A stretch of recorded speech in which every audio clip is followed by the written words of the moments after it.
Chapter 10. The Final Page. The branch split again. Scott clung to it. He was hanging over the ravine. "Scott!" screamed Amanda. Some widgets were having a picnic on the other side of the ravine. They threw one end of their tablecloth across to the widgets who had been reading Boris's books. The cloth stretched across like a safety net. There was another crack as the branch split from the tree. The widgets whipped the cloth underneath Scott, and he jumped into it and out again. He didn't let go of the Veton, and he was safely back on firm land. "Thank you," said Boris, shaking hands with the nearest widget. The widgets laughed. Soon they were all shaking hands. "Told you the widgets were all right," said Boris. Scott and Amanda smiled at each other as they followed him back down the mountain. Nobody in Pellamar was smiling. The Vitacore was nearly mended, but Gorwin had faded to the palest shadow. The walls of the Vitacore house were cracking. Jenny tried hard to keep cheerful. But where was the last Veton?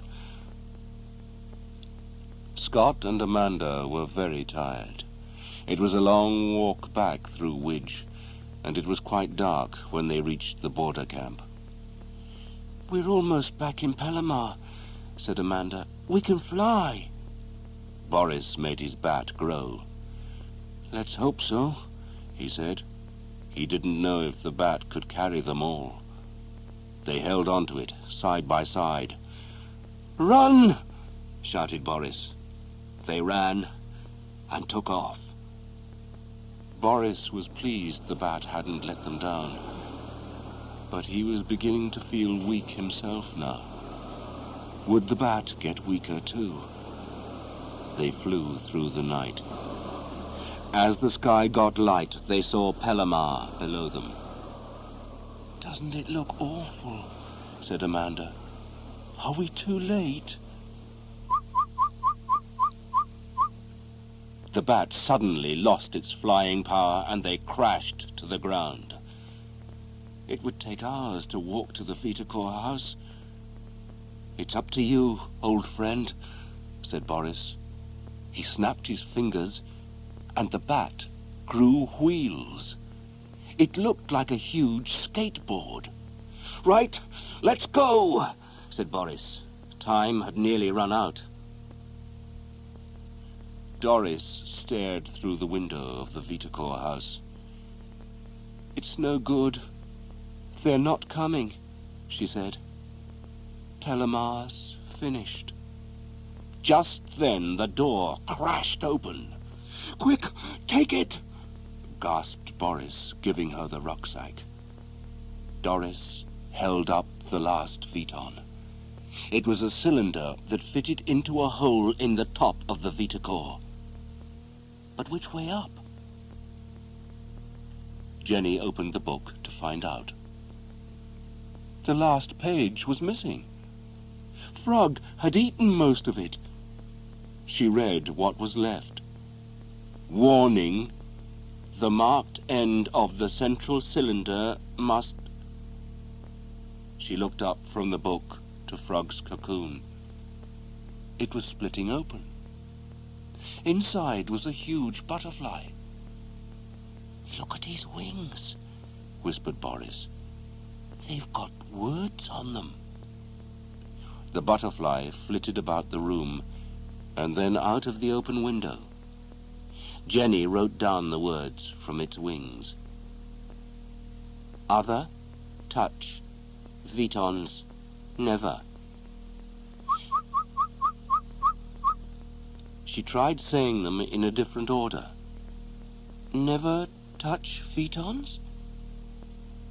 "The marked end must never touch other Vetons," cried Doris. She held the cylinder with the marked end at the top. Then the keepers slid it into place as they chanted the spell. Power of good, spread near and far. Power of good, give life to Pelamar. As they finished the spell, the Vita core began to glow. It got brighter and brighter. "We've done it!" cried Boris. Colour came back to the grey land of Pelamar and to the Pelamots. They grew strong again. Even Gorwin was going to be all right. Rhodey, too, grew big again in Amanda's pocket. "Join the party!" laughed Boris. Morris poured glasses of Pelamade for everyone. Holding up her glass, Doris said, "The keepers and all your friends in Pelamar say thank you." It was a good party. They talked and laughed until a sudden sound made them all stop.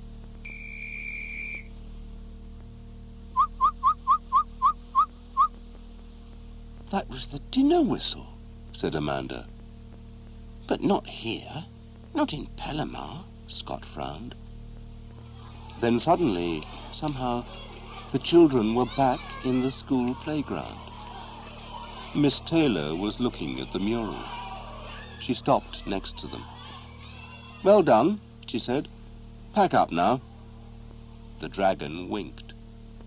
Miss Taylor shook her head and walked away.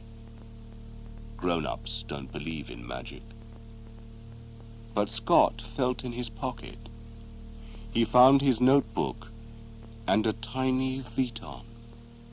Amanda and Jenny each had one too. It had all really happened. In the wink of a dragon's eye.